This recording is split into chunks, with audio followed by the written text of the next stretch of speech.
तो स्टूडेंट, आज की वीडियो में हम लोग जो हमारा कंटिन्यू एक्सरसाइज है 8.4 इसके नेक्स्ट क्वेश्चंस को देखेंगे। तो पिछले वीडियो में हम लोग क्वेश्चन नंबर 4 किया था, जिसका 4 में 4 क्वेश्चन था, जिसमें 4 का फर्स्ट और सेकंड क्वेश्चन हम लोगों ने देखा था। इसका नेक्स्ट क्वेश्चन नंबर 3 और 4 वो हम लोग इस वीडियो में देखेंगे। इसमें देखिए ऑब्जेक्टिव टाइप क्वेश्चन, जैसा कि आपने उसमें देखा होगा, ये ऑब्जेक्टिव टाइप क्वेश्चंस है, लेकिन ऐसा नहीं है इस क्वेश्चन को आपको बोर्ड एग्जाम्स में क्या होगा, ऑब्जेक्टिव क्वेश्चंस में ही पूछे जाएंगे। इसको आपको सब्जेक्टिव टाइप क्वेश्चंस में भी पूछे जा सकते हैं। इसका थर्ड नंबर, 4 का थर्ड नंबर पहले हम लोग देखेंगे। 4 का थर्ड हमारा क्या है? 4 का थर्ड आप देखिए, आपको दिया है set a plus ten a into 1 minus sin a, ये दिया है set a plus ten a और मल्टीप्लाई में है 1 माइनस साइन a। अब इस चारों ऑप्शन में से आपको बताना है इसका आंसर क्या होगा। ऑप्शन ए है हमारा सेट a, बी है साइन a, सी है कॉसेक a और डी है कॉस a। आपको चेक करना है इस चारों में से कौन सा ऑप्शन होगा। इसी क्वेश्चन को अगर सब्जेक्टिव टाइप क्वेश्चन से पूछे जाएंगे तो सीधा ये क्वेश्चन आपको दे देगा, कहेगा फाइंड द वैल्यू, इसका मान आप बताइए, इसका मान क्या होगा। तो इसके लिए हम लोग देखें जो हमारा क्वेश्चन का फॉर्म है ये, आप इसमें देखेंगे जो एक ब्रैकेट में क्या है सेक और टेन और दूसरे ब्रैकेट में क्या है साइन। हम लोग इसमें भी एक टेक्निक आप ध्यान में रखिएगा, आगे आइडेंटिटीज में भी उस टेक्निक का यूज हम लोग करेंगे। जहां आपको लगे अब यहाँ क्या करना है, तो किस फॉर्मूला का यूज करना है, तो समझ में नहीं आ रहा है, आप सब जितने भी टर्म्स हैं सबको साइन और कॉस में कन्वर्ट करना है।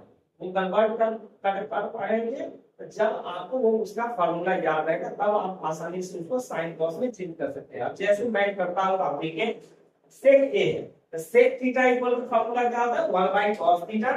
इसको हमने लिख लिया 1 बाय cos ए और plus ten theta equal to होता है sine theta by cos theta.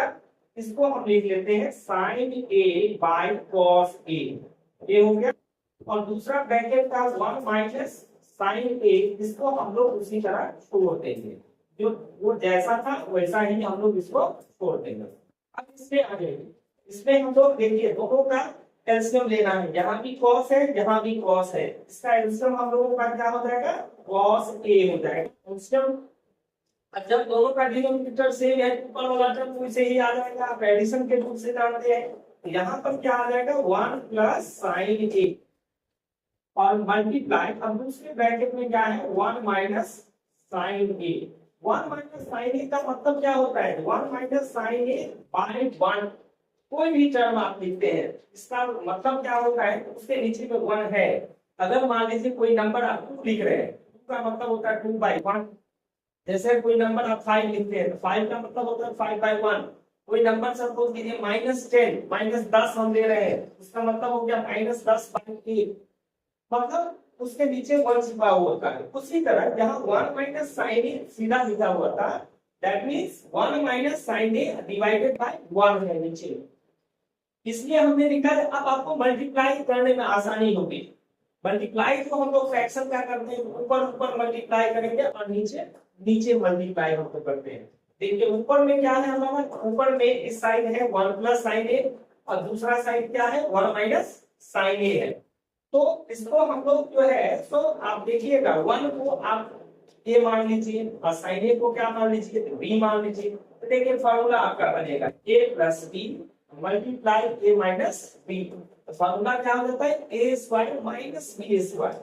यहाँ ए की जगह चूंकि 1 हमने माना है 1 का स्क्वायर, अब बी हमने किसको माना है तो साइन को माना है, तो ये हमारा हो जाएगा साइन स्क्वायर ए या साइन ए का होल स्क्वायर। इस तरह से आप लिखिए साइन ए का होल स्क्वायर डिवाइडेड बाय क्या है कॉस ए, इसको आप वैसे ही छोड़ दीजिए। अब ये 1 का स्क्वायर हो गया 1 और माइनस ये हो गया हमारा साइन स्क्वायर ए, अब बाय क्या है कॉस ए। अब आप देखेंगे जो यहाँ एक फॉर्मूला आपको दिख रहा होगा 1 minus sine square, 1 minus sine square equal to क्या होता है cos A, cos square A. ये हमारा हो जाएगा क्या कॉस स्क्वायर ए, नीचे में क्या है कॉस ए। अब cos स्क्वायर ए का मतलब क्या हुआ, cos इंटू cos, इसका मतलब हो गया जो cos into cos, cos a into cos a divided by क्या है, cos a, cos स्क्वायर ए का मतलब हो cos इंटू cos, एक cos क्या हो जाएगा यहाँ बढ़ेगा, बचा क्या, एक cos a बच गया, यहाँ हमारा आ गया cos a। अब देखिए इस ऑप्शन में आपको cos a दिख रहा है, आप देखेंगे ऑप्शन नंबर डी आपका क्या है, cos a, आपने पहचान लिया था, आपका कौन सा ऑप्शन होगा, डी, यहाँ पर आप लिख देंगे डी ऑप्शन आपका क्या होगा, तो करेक्ट ऑप्शन होगा। इस तरह से हम लोगों ने देखा इसका ऑप्शन नंबर हमारा क्या आया, डी आया। अब से चलिए हम लोग इसका जो एक और पार्ट है 4 का 4, उसको हम लोग देखेंगे, तो 4 का 4 क्या कैसे हम लोग को इसको बनाना है। तो देखिए इसमें अब आप इसमें एक चीज गौर करेंगे, दिखने में कैसा है, थोड़ा सा भारी बर्तन आपको दिख रहा होगा, अरे इतना स्क्वायर वाला चल आ गया, इसको कैसे खत्म करेंगे। तो ये याद रखिए जो क्वेश्चन जितना भारी आपको दिखने में होगा वो उतना इजी होता है बनाने, और जो जितना इजी होगा वो उतना टफ होता है। अब देखिए आपको जो क्वेश्चन दिया है वो काफी आपको भारी दिखने में है, 1 प्लस 10 स्क्वायर है, ये आपका हो गया, और नीचे क्या है 1 प्लस cos स्क्वायर, ये आपको दिया हुआ है। अब देखिए अब इसको सिंपली इससे छोटे में ये क्वेश्चन बनने वाला है, किस तरह से बनेगा वो देखिए, 1 प्लस 10 स्क्वायर ए का फॉर्मूला याद कीजिए, 1 प्लस 10 स्क्वायर ए किसका फॉर्मूला होता है, तो वो फॉर्मूला होता है सेक स्क्वायर ए। देखिए ये हो गया हमारा sec square, 1 plus 10 square equal to क्या फॉर्मूला हो गया, सेक स्क्वायर। उसी तरह इसको भी आप सोचिए ये किसका फॉर्मूला होता है, यहाँ हमारा 1 प्लस cot स्क्वायर ये किसका फॉर्मूला होता है, ये cosec स्क्वायर का फॉर्मूला होता है, ये हमारा हो गया cosec स्क्वायर ए, ये हो गया। अब ऑप्शंस में देखिए, ऑप्शंस में तो आपको सिंगल टर्म में दिया हुआ है, इसको हम लोग चेंज करेंगे साइन और कॉस में चेंज करेंगे, साइन और कॉस में आप चेंज कर लीजिए। तो देखिए sec theta equals to formula क्या होता है 1 बाय cos थीटा, यहाँ थीटा की जगह हमारा क्या है, एंगल ए है, थीटा की जगह आपको ए लिखना है, और चूंकि स्क्वायर लगा हुआ है तो sec equal to 1 by cos, तो sec स्क्वायर इक्वल टू क्या लिख सकते हैं 1 बाय cos स्क्वायर, इस sec स्क्वायर ए को आप क्या लिखेंगे 1 बाय cos स्क्वायर ए, ये sec स्क्वायर ए को हमने लिखा। अब नीचे क्या है cosec स्क्वायर ए, तो cosec theta equals to formula हम लोगों ने पढ़ा है 1 बाय sin थीटा, स्क्वायर जब ये है cos equal to 1 by sin, तो cos स्क्वायर इक्वल टू क्या होता है 1 बाय sin स्क्वायर, यहाँ थीटा की जगह ए है, ए लिखना है, मतलब इसको आप लिख सकते हैं 1 बाय sin स्क्वायर ए। अब देखिए जो ऊपर वाला टर्म था, ऊपर वाला टर्म क्या था 1 बाय cos स्क्वायर ए, ये ऊपर वाला टर्म था, और नीचे वाला जो फ्रैक्शन होगा वो क्या होगा पलटेगा, यहाँ है 1 माइनस sin स्क्वायर, इसको आप पलट दीजिए, sin स्क्वायर ए ऊपर चला जाएगा, नीचे क्या आ जाएगा 1 आ गया। हमने क्या किया ऊपर वाला टर्म वैसे ही किया, नीचे वाला फ्रैक्शन जैसे पलटता है उसे पलट दिया।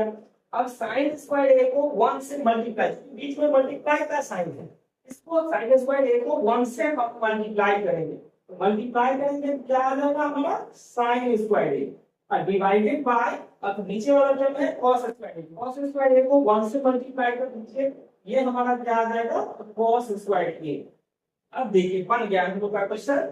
अब यहाँ फॉर्मूला हम लोग को सिंगल टर्म में लाना है, देखिए एक फार्मूला हम लोगों ने पढ़ा है sin theta by cos theta equal to क्या होता है tan थीटा, या आप ये कहिए tan theta equal to sin theta by cos theta, मतलब tan इस जो आइडेंटिटी का फॉर्मूला है इसका मतलब यही होता है। कहीं पर अगर tan को आप लिखना चाहते हैं sin बाय cos तो वो लिख सकते हैं, कहीं पर अगर sin बाय cos है तो उसको tan में कन्वर्ट करने का जरूरी है तो आप tan लिख सकते हैं। यहाँ sin बाय cos का टर्म है लेकिन स्क्वायर है, तो जैसे sin बाय cos tan होता है तो sin square by cos square equal to क्या हो जाएगा tan स्क्वायर, ये हमारा क्या हो गया tan स्क्वायर। अब यहाँ आप देखिए इसका ऑप्शन कौन सा है tan स्क्वायर, ये हमारा ऑप्शन नंबर डी है, यहाँ लिख देंगे ऑप्शन नंबर डी हमारा सही आंसर हो जाएगा tan स्क्वायर। इस तरह के क्वेश्चंस बहुत सारे क्वेश्चंस जो है वो हम लोग को ऑब्जेक्टिव टाइप में भी आ सकते हैं, सब्जेक्टिव में भी। उसी तरह जो क्वेश्चन सेट किया जाता है तो वो आप देखता है कि ये क्वेश्चन जो है 2 नंबर में भी दिया जा सकता है, 1 नंबर एक में भी दिया जा सकता है। 1 नंबर मतलब हो गया ऑब्जेक्टिव टाइप, 2 नंबर मतलब हो गया सब्जेक्टिव टाइप, इसको आपको डिस्क्राइब करके बनाना है। अब ये क्वेश्चन जैसे यही क्वेश्चन आपको ऑब्जेक्टिव में पूछ दिया तो हम लोग क्या करते हैं, रफ में इसको कैलकुलेट करते हैं, इसको आपको मेन कॉपी पर कैलकुलेट नहीं करना है। आप क्या करेंगे, रफ में ये कैलकुलेट करके आप इसका ऑप्शन निकालेंगे, क्योंकि ये मैथ्स है, इसको बिना कैलकुलेट किए आप बता नहीं सकते हैं। हो सकता है किसी क्वेश्चन का आंसर आप बुक में बना रहे हैं, सेम टू सेम वही क्वेश्चन अगर बोर्ड में पूछ दिया गया तो आप उसका ऑप्शन डायरेक्ट लिख सकते हो।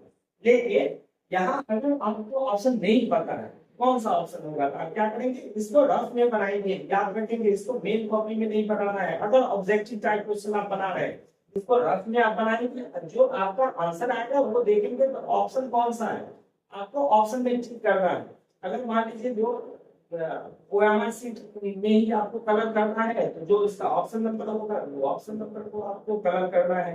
बाकी अगर दिक्कत कॉपी में लिखने, जिन बच्चों को कॉपी में लिखनी है वो जो ऑप्शन है सिर्फ आपको आंसर में एक्चुअल में ऑप्शन भी आपको डिनोट करना है, लिखना है।